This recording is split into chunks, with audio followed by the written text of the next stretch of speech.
दोस्तों, मैं हेमंत कुमार पांडे अपने ब्लॉग पांडेस इंडिया वाले में आप लोग का एक बार फिर से स्वागत करता हूं। इस पार्ट में हम लोग बसई किले के इतिहास और मराठा और पुर्तगालियों के बीच हुए युद्ध के बारे में जानेंगे। दोस्तों, जैसा कि आप जानते हैं कि अंग्रेजों से पहले पुर्तगाली आए थे। वास्को डी गामा जो पुर्तगाली जनरल कमांडर था वो सबसे पहले भारत में आया।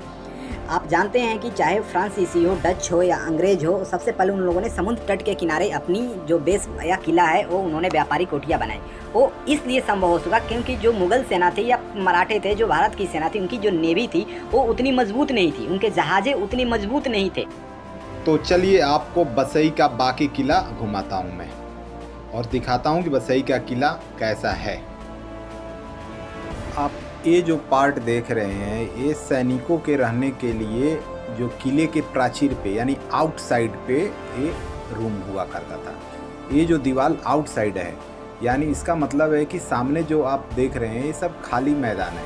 ये जगह यहाँ पे क्या होता था कि तोप का जो मुंह होता था वो लगाया जाता था या फिर सैनिक इसके आगे आके बंदूक रख के, धनुष रख के, जो आप कटिंग देख रहे हैं इसके ऊपर धनुष रख के, बंदूक रख के वो सामने खुले मैदान पे निशाना लगाते थे।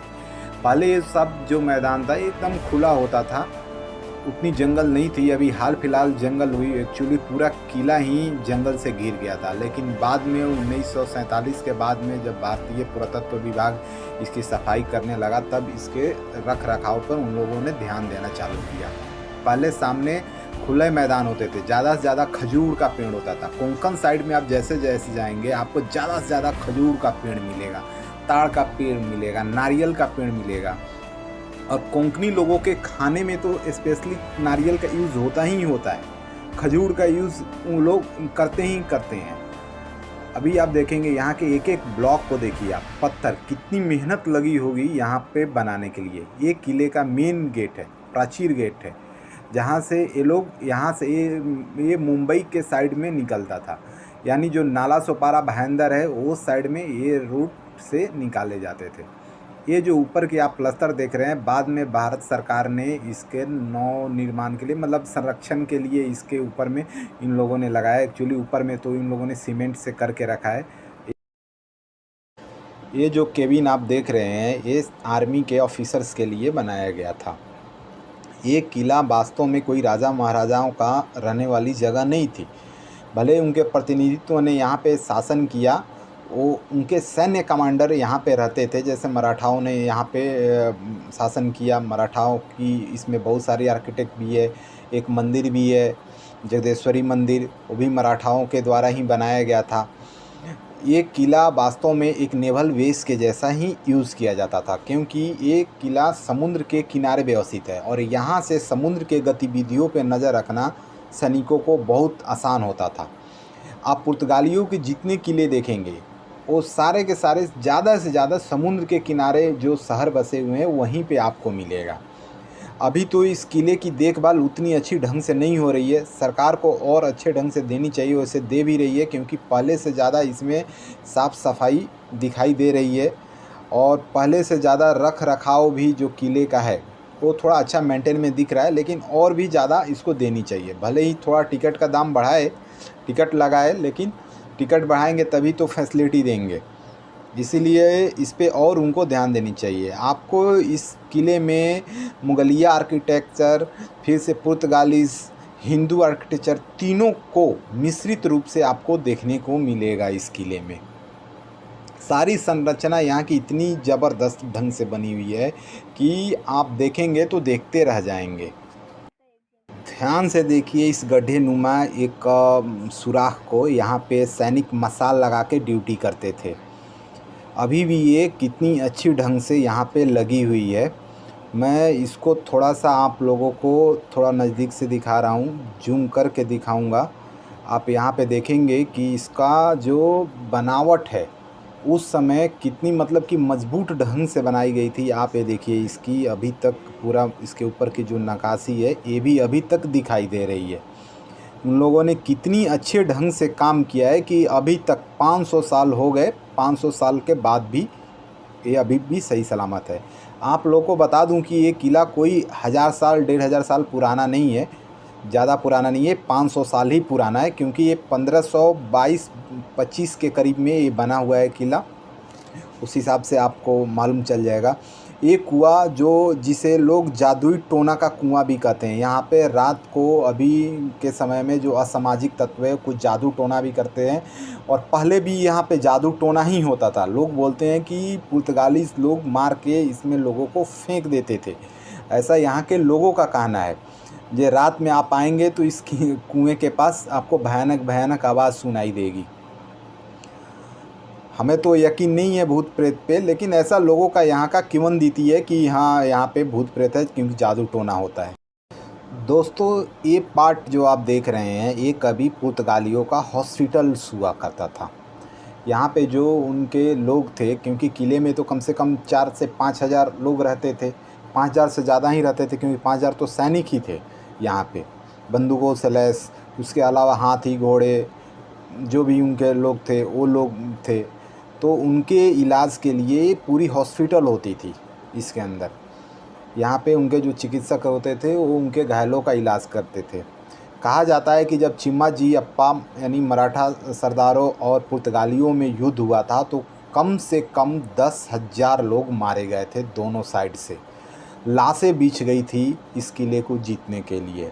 लेकिन लास्ट में चूँकि पुर्तगाली तो किले में घिर गए थे, उनको कहीं से मदद मिल नहीं पा रही थी, जबकि मराठा सरदारों के पास उस समय तक तो मराठा छा ही गए थे पूरे भारत में, उनके पास साधन ज़्यादा मजबूत हो गए थे, तो मराठों ने इस किले को जीत लिया था। लेकिन जीतने के बाद जब भी वो किले के अंदर आए तो इतनी लाशें गिरी हुई थी, इतनी लाशें गिरी हुई थी कि चिम्माजी अप्पा यहाँ पर ज़्यादा दिन रुके नहीं थे। ये पार्ट जो आप देख रहे हैं यहाँ पे जो इस किले पे शासन करते थे उनका ये हथियार घर था। यहाँ पे वो लोग अपने हथियार को, टैंक्स को, गोला बारूद को संरक्षित करते थे। अभी भी ये छत का ऊपर का आप नक्काशी देखिए, अभी भी कितनी अच्छे ढंग से यहाँ पे बना हुआ है।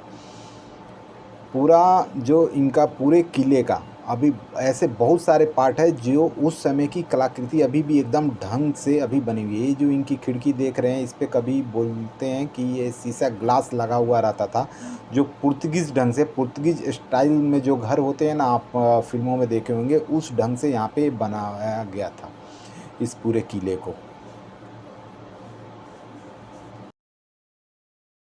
ये देखिए ये जो इनके हथियार घर का बाहर का पार्ट है, देखने में कितना मतलब कि इंटरेस्टिंग जगह लग रहा है। अभी तो अंदर से अपना ऑटो स्टैंड है जो ब्रजेश्वरी मंदिर के बगल में ही है। इसके बगल में ही इनका किचन और डाइनिंग रूम है। ये किले का सबसे इंटरेस्टिंग जगह है। यहाँ पे जितने भी उस समय के जो कमांडर्स होते थे ये उनका खाने का जगह है। यहाँ पे उनके हाथ धोने के लिए एक टब बनाया हुआ था जहाँ पे पानी को संग्रहित किया जाता था। आप ये जो ब्लॉक के जैसे देख रहे हैं ना छोटे छोटे पार्ट्स में, ये जो ब्लॉक्स है, यहाँ पे इनके टेबल, डाइनिंग टेबल लगे रहते थे और ये दोनों साइड बैठ के ये लोग खाना खाते थे। ये जगह वास्तव में खंडहर के तरह परिवर्तित हो चुका था, पूरी जंगल से घिर गया था। इसको 20 से 25 साल के अंदर ही भारतीय पुरातत्व सर्वेक्षण विभाग ने इसको मतलब कि साफ़ सफाई करके इसको निकाला हुआ है। पहले ये दिखाई नहीं देता था क्योंकि जंगल से इतनी ज़्यादा घिर चुकी थी, अभी भी जंगल सफाई हो ही रहा है। ये आप देखेंगे छोटे छोटे जो इनके बनाए गए हैं, एक किचन है इनका डाइनिंग रूम के बगल में ही, और ये स्टोर रूम्स भी है जो खाने में जो भी आता था सामान जो लगता था उसको यहाँ पे वो लोग संग्रहित करते थे। ये आप पूरी जगह को देखेंगे, यहाँ पे पानी का जो ये चूल्हा है, सॉरी ये गैस चूल्हा है, यहाँ पे खाना बनाया जाता था। यहाँ पे इनका पूरा मतलब पूरा व्यवस्था थी इनकी। ये स्टोर रूम है इनका। ये यहाँ पे जो राशन पानी जो होता था, ये फिर से गैस चूल्हा है। यहाँ पे भी जो इनके तोप और तोप मतलब कि बर्तन, खाना बनाने वाले जो बर्तन होते थे वो यहाँ पे रखे जाते थे। इसके पीछे इनके पूरा स्टोर रूम है, वहाँ पे सामान वगैरह रखने के लिए, सब कुछ ये करने के लिए। इनके दीवालों पे ध्यान दीजिए कि छोटे छोटे पत्थरों से जो रहने वाले घर थे और हथियार घर थे वो बड़े ब्लॉक यानी बड़े पत्थर के ब्लॉक से बनाए गए थे, लेकिन एक किचन पे आप ध्यान दीजिए कि कितने छोटे छोटे इससे बनाए गए थे, पत्थर से बनाया गया था। ये किले में रहने वाले लोगों के स्नान करने वाले जगह है।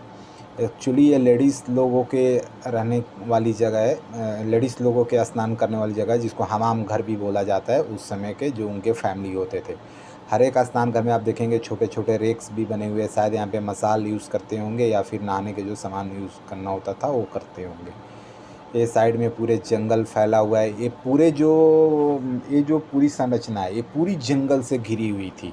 यहाँ के लोग बताते हैं कि यहाँ पे कुछ भी दिखाई नहीं देता था। धीरे धीरे पुरातत्व विभाग वाले ने वो जंगल साफ करके बनाया है। ये अपने नागेश्वर मंदिर है, जिसको चिम्माजी अप्पा के समय में बनाया गया था। यहाँ पे आप देखेंगे नीचे चिम्माजी अप्पा लिखा हुआ है। बजेश्वरी मंदिर और नागेश्वर मंदिर दोनों मंदिर है यहाँ पे। जय हिंद दोस्तों।